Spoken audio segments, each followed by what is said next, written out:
এই অবস্থাটা ওই দিন আলোচনা করব। আমার যদি বক্তব্যটা আমি আগাম বলে দেই,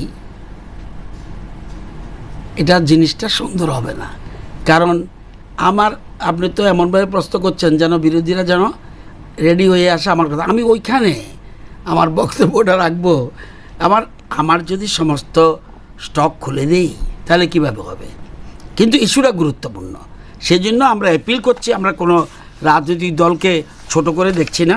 প্রত্যেক দলেরই ভূমিকা থাকে, কেউ বেশি ভূমিকা থাকে, কেউ কম ভূমিকা থাকে, কিন্তু প্রত্যেক গুরুত্বপূর্ণ। এবং সেই জন্যই যারা প্রতিনিধিরা এসছেন আজকের মিটিংয়ে, তারা কিন্তু সবাই গুরুত্ব দিয়ে এটাকে কনসিডার করেছেন এবং প্রয়োজন আলোচনা করে। তো কারা, এটা তো যার যার স্ট্যান্ড। কেউ বলবে আমি কেউ বলবে আমি 227 চাই যখন গণনা সেন্সাস হবে এরপরে। কিন্তু এটা হতে গেলে আমার দেশের প্রধানমন্ত্রী বা দেশের ভারতীয় জনতা বা কেন্দ্রীয় সরকার কী চাইছে, যত দ্রুত, এমনি বহুদিন চলে গেছে, যত দ্রুত সম্ভব মহিলা রিজার্ভেশন হয়ে যাক। এই জন্যেই উনি স্পেশাল অ্যামেন্ডমেন্ট বিল এনেছে। এই জন্যেই তো এটা এক একজনের স্ট্যান্ড, এক একজন। আমরা মনে করি আমরা যদি ত্রিপুরা থেকে এরকম একটা অ্যাপিল পাঠাই, এটা অন্যান্য রাজনৈতিক দলও আমার মনে হয় রিকনসিডার করবে। আমরা ছোট স্টেট বলে কনসিডার করবে না এরকম মনে করি না।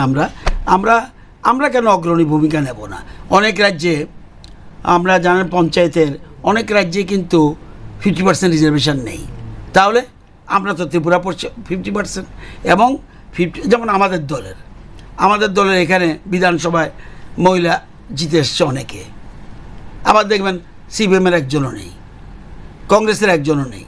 এটা তো আমরা ইন ফেভার অফ মহিলা সংরক্ষণ, এই হলো মূল কথা। বিধানসভা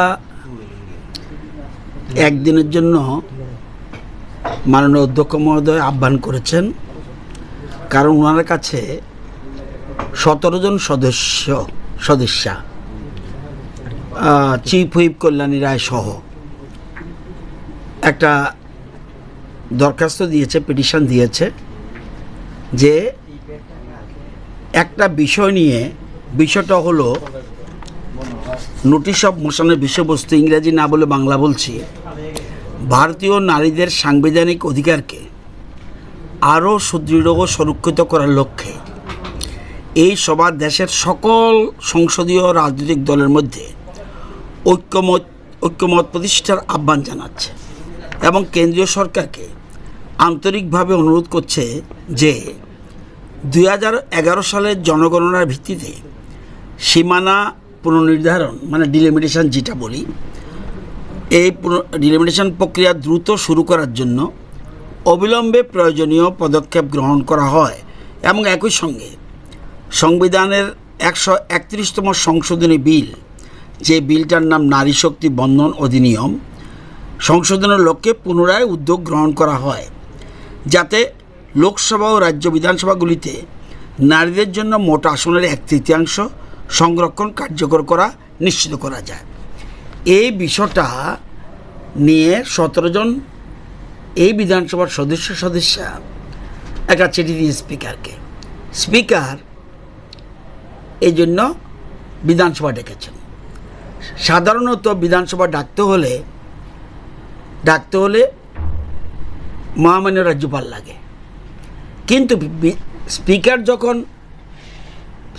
যখন বিধানসভা অ্যাডজর্ন করে, সানিডাই করে, যদি সানিডাইয়ের পরে প্রয়োগ না হয়, যতদিন পরে প্রয়োগ না হলে, তখন আর স্পিকারের কাছে বা ক্যাবিনেটের কাছে যেতে হবে না।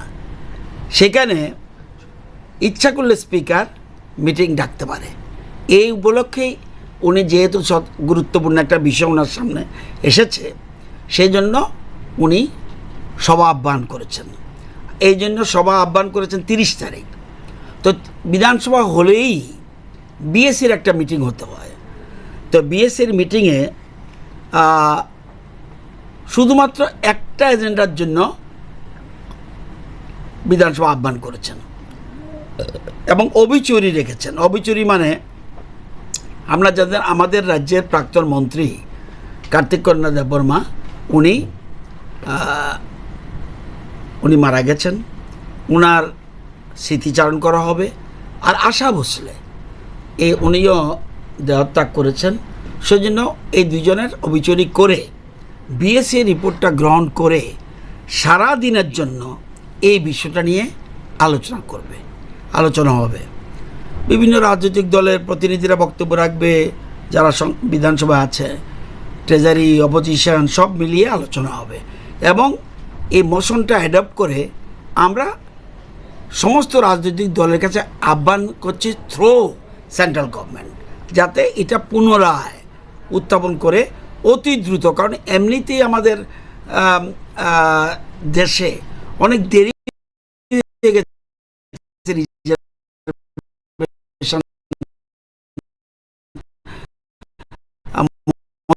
মহিলা সংরক্ষণ, বিশেষ করে এমনি মহিলা সংরক্ষণ আছে কিন্তু বিধানসভা লোকসভায় নেই, সেই জিনিসটাই আনার জন্য এই গুরুত্বপূর্ণ একটা অধিবেশন